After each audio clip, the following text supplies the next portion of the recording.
Hi, I'm Pam Blizzard from Recovered Peace. And I'm Lyschel Burkett with Hope Redefined. And I'm Bonny Burns of Strong Wives. We're so glad you're joining us. Welcome to another episode of Hope for Wives. Today, we're going to talk through all the acronyms surrounding the topics of betrayal, addiction, and recovery. We will specifically focus on the early stages of discovery and healing. In future episodes, we will share acronyms that are common in the mid and late stages of healing.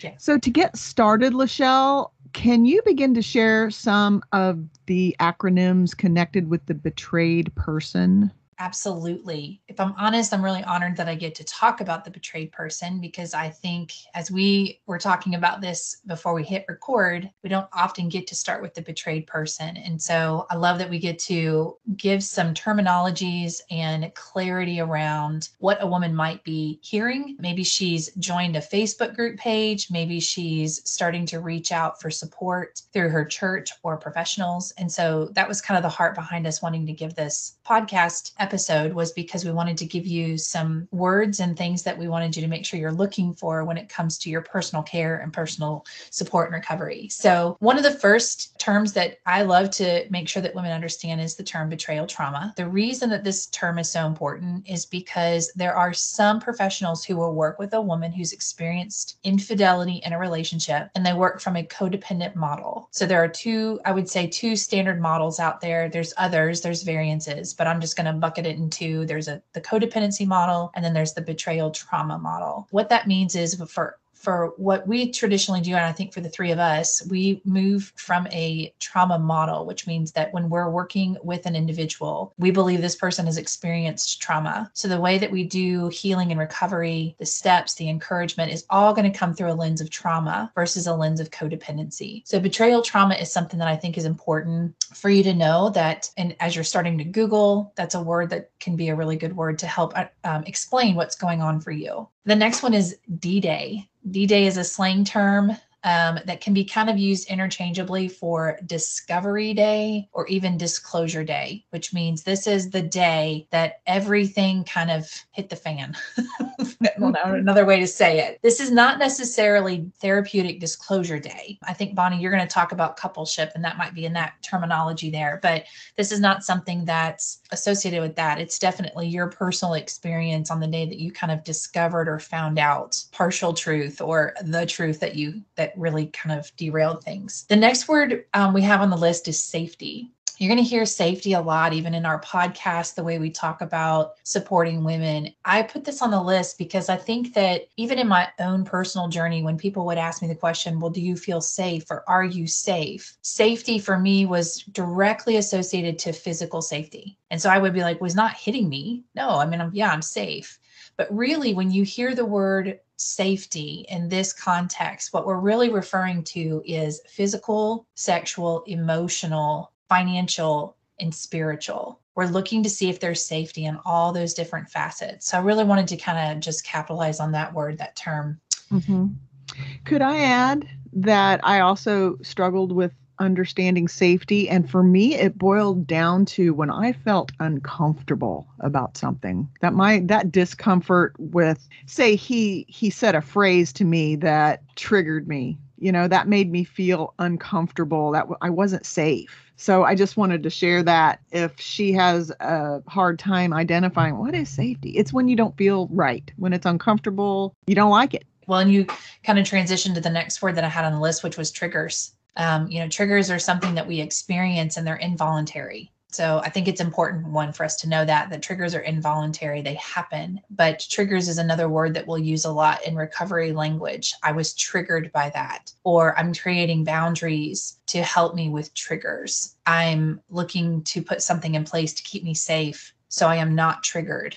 That's the type of way that you're going to hear that word used in this arena. And then the other word I had on here was codependency, which I already kind of put in there together with the betrayal trauma, and that it's an opposite. I feel like it's an opposite. Here's what I will say. I do believe that partners can be codependent. I do not believe that infidelity makes them codependent. It's a very clear distinction there. So I would tell you that I was codependent. that was already a part of some of my coping skills. I would call it a coping skill for me prior to any of this happening in my story. Some of my responses probably landed in a codependent type of behavior, but a large portion of it landed in trauma. Even as you're looking to work with someone, it's really important that they do understand a little bit of how both of those can interweave with themselves as you're trying to look for support for yourselves to help you go, is this codependent or is this trauma? And help you kind of sift that out. So as you're trying to step into your own healing and recovery, you can work on it in a healthy way.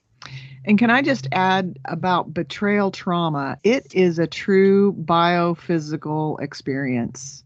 It's not just an emotional thing. Your brain does alter from the trust being murdered. I mean, we can get more into that later, but it is truly a physical event where codependency isn't necessarily. So that's another distinction. Yeah. You know, the first group of acronyms or definitions, words, I guess, terms I just gave were more around a person themselves, like a woman navigating betrayal. There's support types, and I thought I would kind of describe a bit of those so you kind of have a good understanding of, if I'm stepping out and I'm starting to look for professional support, there are acronyms associated with that are good for you to know. So the first one I have on my list is APSATS. It stands for the Association of Partners of Sex Addicts Trauma Specialists. That's what it stands for. It's a long one, but APSATS.org is their website. And so these individuals they have completed a training and they are certified to work in the arena with those who are experiencing betrayal trauma as a result of sexual addiction. So that's a really great acronym to make sure that you know and understand. If you're looking for somebody who understands betrayal trauma, go to their website. They have a great map on there that you can find a specialist potentially in your state or in your area that's going to have that specialty. So APSATS is one of those. Other things I would encourage you to consider is looking for someone who's trauma informed and has some form of specialty with trauma. A lot of times I've had clients who, and these are women who are in groups and coaching clients, they come in and they're a part of, they've been doing counseling with someone who doesn't really necessarily have a specialty or an education or understanding in trauma. And so they oftentimes will lean towards that codependent model. They're trying to get her to change her ways versus try to help her seek safety. It's important for you to be able to know trauma-informed specialties. And then the other word that I put in there as support type is called intensives. And intensives can have a real variety of definitions. There's intensives out there for individuals. There are trauma intensives for women to go for themselves. They may be hosted with the most appropriate, I would say, intensives are those that are hosted by trained professionals, whatever that training looks like.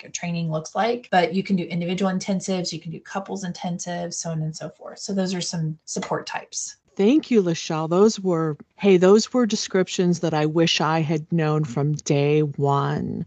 If I had understood all those words, I think I would have gotten myself help a lot sooner. I wouldn't have struggled as long trying to find my own help without even really knowing.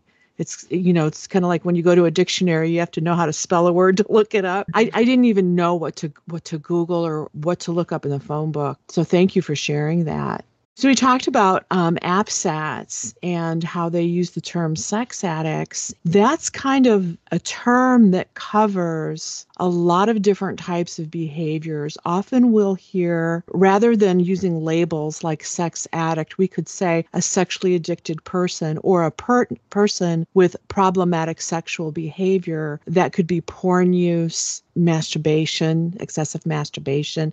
It can cover a variety of behaviors. So APSATs are trained to help you if you've been wounded by your partner's sexual behavior. Some of the other terms that apply more to the addicted person, you may hear acting out. Acting out refers to specifically also the sexual behavior, whether that's pornography, physical affairs, online affairs. And we say acting out because they are literally acting out their traumas or whatever it is that they're medicating with that behavior, whatever they're trying to avoid, whatever the root behavior is that is at the root, because really sex addiction isn't about sex. It really isn't. It's about medicating on unwanted thoughts and feelings and emotions and trying to escape, or it's an unhealthy coping mechanism for those behaviors. And so that's why we say acting out. And acting out can also include gaslighting and the lying and the lack of emotional sobriety, because they are still acting out some of those feelings and thoughts rather than processing through them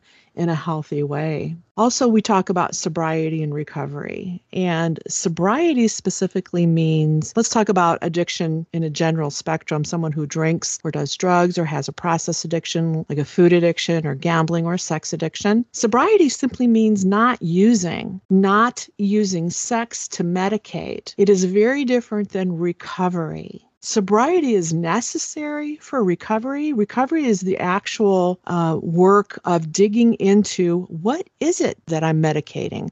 What are the thoughts and feelings? What are the roots of these beliefs or thoughts and feelings that I want to use this unhealthy coping mechanism for? And digging into childhood things or family of origin things. Sometimes it's just digging into what are the current thoughts and beliefs that are causing these behaviors or triggering out these behaviors. And so sobriety is great. Sobriety is necessary to bring about a healthier brain working, neural pathways. But recovery is really doing the work of digging into what is at the root of these behaviors. And so for me, sobriety is not enough. I need my partner to also be in recovery. Lyschel talked about triggers, and triggers are those moments of fear and panic. We kind of feel out of control. Those are our trauma triggers. You're also going to hear about triggers regarding the person with problematic sexual behavior. What are those thoughts? What are those beliefs? Or maybe it will be something visual. It could be being in a physical place where they've acted out before. That could trigger things off in their brain that they may want to act out. Another term that you're going to hear is intimacy anorexia. This addiction is also called, it's called a lot of things. It's also called an intimacy disorder. Anybody with an addiction tends to turn inward. Really, their relationship, their primary relationship, becomes with the addiction. And so all the other relationships around them tend to suffer because they don't want people coming close to them. There may be attempts to push other people away.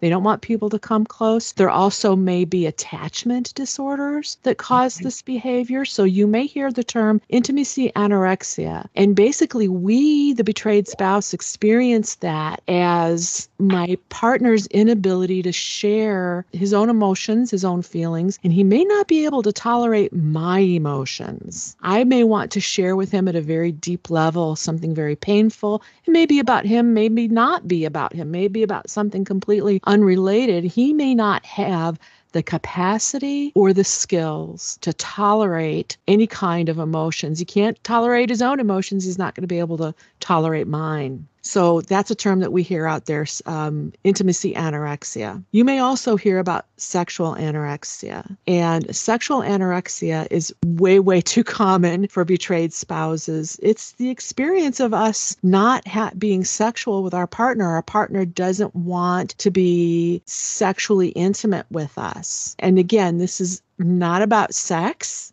It's about intimacy. It's about being close. It's about being vulnerable. There may be all kinds of reasons. Porn-soaked mind, a pornified mind may be so conditioned to react to only porn-type images that they can't be relationally, emotionally intimate and emotionally sexual with us. Those are things that can be addressed in therapy. And speaking of therapy, you may hear the term CSAT, and what that stands for is Certified Sex Addiction Therapist. And these are people who have been trained. They're regular therapists, they're licensed therapists who go and get an additional training and certification to deal specifically with sex addiction in a compassionate, non-judgmental way, to work with the person with the problematic sexual behavior, to do an assessment to find out if it truly is an addiction. They work with the person to get to that root of what is the root cause of these behaviors. Is it trauma? Is it some other kind of attachment or wounding, just really works with them to work through finding the root of the problem of the behavior and teaching them new skills, new ways to process through their emotions, new ways to communicate their emotions, expanding their capacity to withstand those emotions for themselves, and ultimately through their recovery with you, the betrayed partner. There's also men's support groups. Can I just add real quick that there is a big difference between a certified sex addiction therapist and a regular sex therapist? Oh, absolutely. So important. Yes. So a CSAT understands that a sex addiction is not about sex. It's about that dopamine hit of climax as used as medication, as Pam has just wonderfully, you did such a great job, Pam, explained there. But a sex therapist doesn't come from that perspective. They come from that the problem is the sexual performance. So they haven't been trained to deal with the addiction piece. And sure, your marriage may need to have a sex therapist down the road once everyone's in recovery to work through maybe who knows what. There can be abuse within marriage. There can be past sexual abuse. You know, the sex therapist can help you through that. But at this point, a CSAT is imperative. Thank you so much for mentioning that, because here's another term that we learn in our training with APSATs, and this is so common. I have experienced this multiple times in my recovery, and it's a term called treatment-induced trauma. What that is somebody treating you as if you're part of the problem, you, the betrayed partner, as if you somehow contributed to your wounding. Or, as Bonny said, somebody who treats your husband, your partner, as if, well, this is just normal sexuality and he just needs to express it in a different way, or he has a high sex drive. That can be incredibly enabling to the person with the problematic sexual behavior. That's kind of like the green light for really unhealthy behavior if they do not understand what is the root cause. And what it really does, it really dismisses the pain and the trauma that we authentically experience, not because we're not sexual enough, not because we're not open-minded enough, but and not because we're neurotic or broken or codependent, but because we have suffered a very real, authentic attachment wound. We're wounded. We're not broken. There's nothing wrong with us, but we have been wounded. And so it is so important for the person with the problematic sexual behavior, or the sexually addicted person, to get the right kind of therapy and help and assistance, compassionate therapy from somebody who has a certified in sexual addiction therapy, because they have that trauma piece too. Now, just a caveat here, not all CSATs have the partner piece training. This is, we're on the cusp of all of this research and education and training for the professionals out there. So the original CSATs that were trained, they had that codependent training to treat us that way. But thankfully, thanks to organizations like APSATs, they're bringing training to the person who's treating our partner to help us understand what do we need to feel safe, like Bonny said and Lyschel said, we need to feel safe. In addition to that one-on-one therapy, a really powerful piece for the person's recovery is a support group. Getting out of isolation, seeing examples of other recovery, people who are even one or two steps ahead of them, finding experience and strength and hope, a place for these guys to go and feel normal and feel like they're not broken, horrible people, to be in a positive recovery environment. And there's lots of different types of support groups. Just like for us, they can be faith-based, they can be 12-step, they can be therapist-led, they can be peer-led. But the power of the group should not be dismissed. It's so important for recovery. And also there are intensives for men. There's places that men can go for short intensives, week-long or month-long intensives, to get very specific personalized help for the wounding that they have that is causing their behavior. That's great, Pam. That's great. Thanks for sharing all those support types and those acronyms connected to this. Bonny, could you share some of the acronyms or terms that are associated with the coupleship? Well, thank you. And yes, I would love to talk about the couples. Pam has already mentioned and described so beautifully the attachment wound, which there is an attachment rupture when we find that there's a whole reality we didn't know about that our spouse was participating in. And that rupture is real and true and is part of the trauma. So with that wound, some wives, and this isn't necessarily an acronym, it's an experience, some newly betrayed wives feel polar emotions at the same time. And that's part of the attachment, and that's part of the rupture. So the attachment is, I really want a hug from you. And the rupture says, but don't touch me. That is completely normal. That's how to explain an attachment rupture. So how do you fix that? In early couples recovery work, the buzzword is empathy. Empathy is not sympathy, and it's not compassion. It's feeling with someone. It's getting into someone's experience. And it's usually through thinking of an experience you had in the past. So you can really put yourself in their shoes. The problem with a person with an addiction, problematic behavior, compulsion is that two or three things. The first is they probably weren't modeled empathy much in their formative years. Definitely. So they didn't experience it in that way. The second is if they really put themselves in your shoes and feel your pain and then realize they're the ones that caused it, they will spiral into shame and humiliation and worthlessness until they're in good recovery. And the third reason is just the emotional disorder that they have. It's just not being in tune with emotions to begin with. However, I say all of that for you to know he can learn empathy. Empathy is imperative for trust to be rebuilt, for you to feel safer, and for that attachment rupture to begin to heal. Empathy is him taking complete ownership. I did this to you, and I am so sorry. It's also, I don't know what to do, but I'm going to sit with you here and hear your anger so that I can help you through it. Empathy is just pivotal for moving forward as a coupleship. And this doesn't have to be early in coupleship, but there is an acronym that, frankly, I just learned.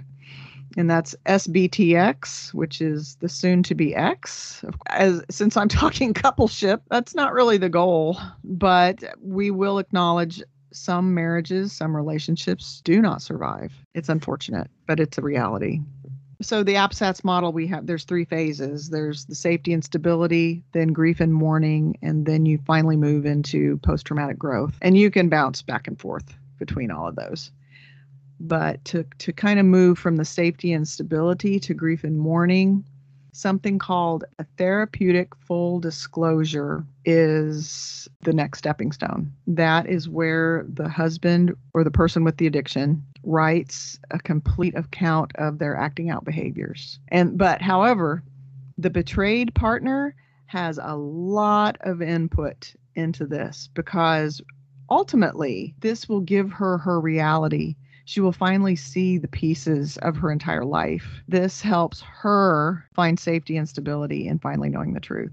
And with that full therapeutic disclosure, there can be a polygraph. And a polygraph is a simple truth-telling device, I guess.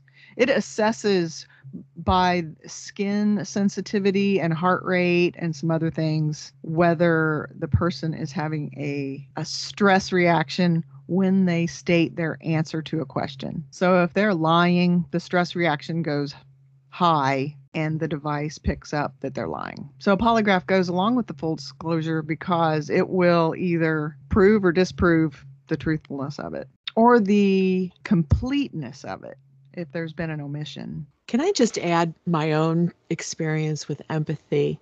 I think we as a culture don't really understand what empathy is. I'm just going to go on record here and say I didn't know how to do empathy the right way, in a healthy way. I thought before all of this, I was an empathetic person. I was a good listener. I could feel other people's pain. And some of those things are true. But I myself had to learn how to really hold space for my husband's difficult feelings.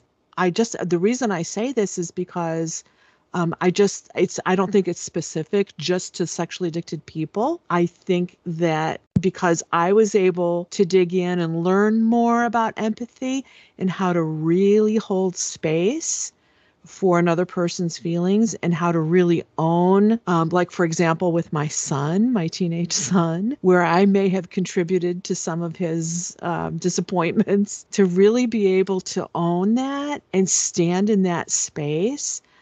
If I can learn it, they can learn it, anybody can learn it. So I used to think it was a skill that you either had or you didn't have, or that it was a feeling, an emotion you had or didn't have. And I just want to say I was wrong. It was a skill that I had to learn a little bit better. I just want to give that hope to women who think, because I hear this a lot, my husband has no empathy. He has no empathy for my pain. And that may look true. I just want you to know that it is possible. It's a skill that you can learn. Absolutely. And you're right. It is important for the wives, even though we are in our trauma, if as things are revealed possibly about your husband's childhood, to be able to empathize with him, empathize with his inner child, it goes a long way towards that attachment repair. Oh, and I did want to add that the full therapeutic disclosure is done with support people. It's not something you do on your own. It's with the CSAT for the person with the problematic behavior and an APSAT to support the betrayed wife. And then the last thing I wanted to mention is a therapeutic separation. And this is a very intentional process. It's not, I can't believe you did this, get out. And that may happen, but a therapeutic separation is where you sit down and you work through several important milestones. You decide who is leaving and where they're going, and if you want them to relinquish their keys, or if they can come and go as they want. You talk about who's going to take care of finances. You talk about how long it's going to be. And so typically it's 90 days. The betrayed partner comes up with her boundaries and what milestones she needs to see happen in order to reintegrate. And then she also comes up with her needs and boundaries for what needs to continue to happen to stay integrated. And I think those are really important because it's well thought out. It's not from a place of intense emotion. It's from a place of helping recovery stick.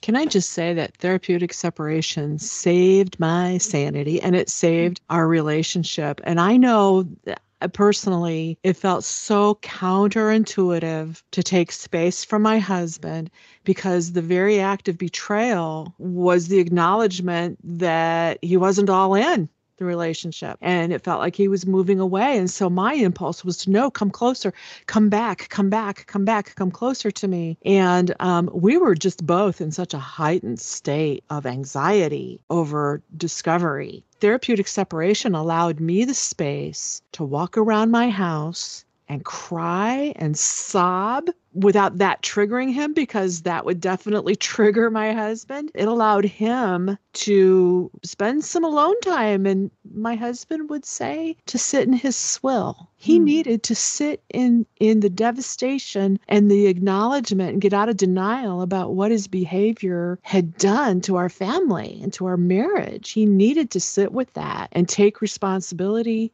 for that and begin to do the homework that his therapist had given him without the distraction of my tears and my sadness, and quite honestly, a few swear words. We needed that separation. I needed to pull my heart back, pull my identity back to be able to process through my stuff without him being a distraction, without me looking at his every move and every facial expression and, what's he doing? What's he thinking? I needed that separation for my own sanity. Do you think that separation helped you to surrender him to God more? Oh, absolutely. Because and again, it gave me time to sit in prayer, to sit in conversation with Jesus and to be able to really focus in like, okay, what am I supposed to be doing? What's the healthy thing for me to do? Everybody kept telling me, surrender him to God, surrender him to God. Well, easier said than done. Had he been around me constantly, I would have been so hyper vigilant, focused on him, making him my idol, making him my God. I mean, that had been part of the problem. To be able to reestablish my complete and utter dependence on God to get me through this incredible pain that I had never experienced before. So absolutely. There is one more acronym I want to mention revolving around the coupleship, and that's LMFT, Licensed Marriage and Family Therapist. When you're in the beginning stages of recovery, it's not recommended that you see an LMFT, because if there's gaslighting and darvo and manipulation, that can be taken into the therapist's office. And if they're not sex addiction savvy, they won't quite understand what's going on. And there are some LMFTs that also carry the CSAT credential. That's where you need to go if you want to get couples therapy right away. And we can probably put some links on our podcast to some really great resources for coupleship intensives. Good deal. Yeah, we'll have some links and pertinent resources for you in the show notes. Yeah, and in addition to that, we're going to put a link to Pam Blizzard's website. She has a great list of other acronyms that we may or may not have actually covered today that may be a little bit more specific to your particular story and journey. So please look for that in the show notes as well.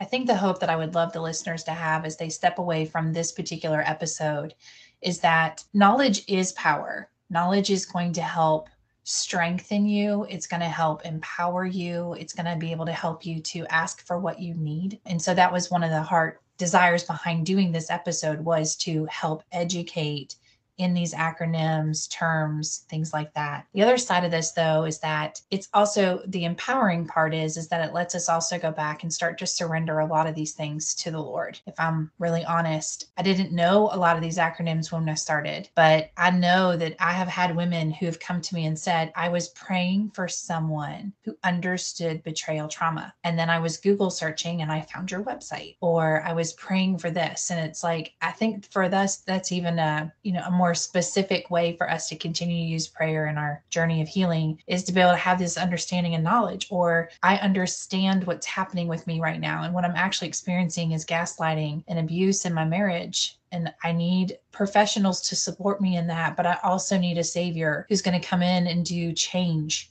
because that's what he does. So that's my hope for you, is that as you take this information in, you get an opportunity to kind of sit with it for a little bit and then just turn around and start doing what you feel like you need to do, but also that you can surrender a lot of this back to the Lord, asking him to help you find the right resources.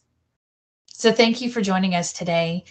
We hope to be a bright spot on your recovery journey. If you'd like to leave us a question or comment, please go through the contact button on our website. Also help a friend by leaving a 5-star review on iTunes so others can find us. Bye.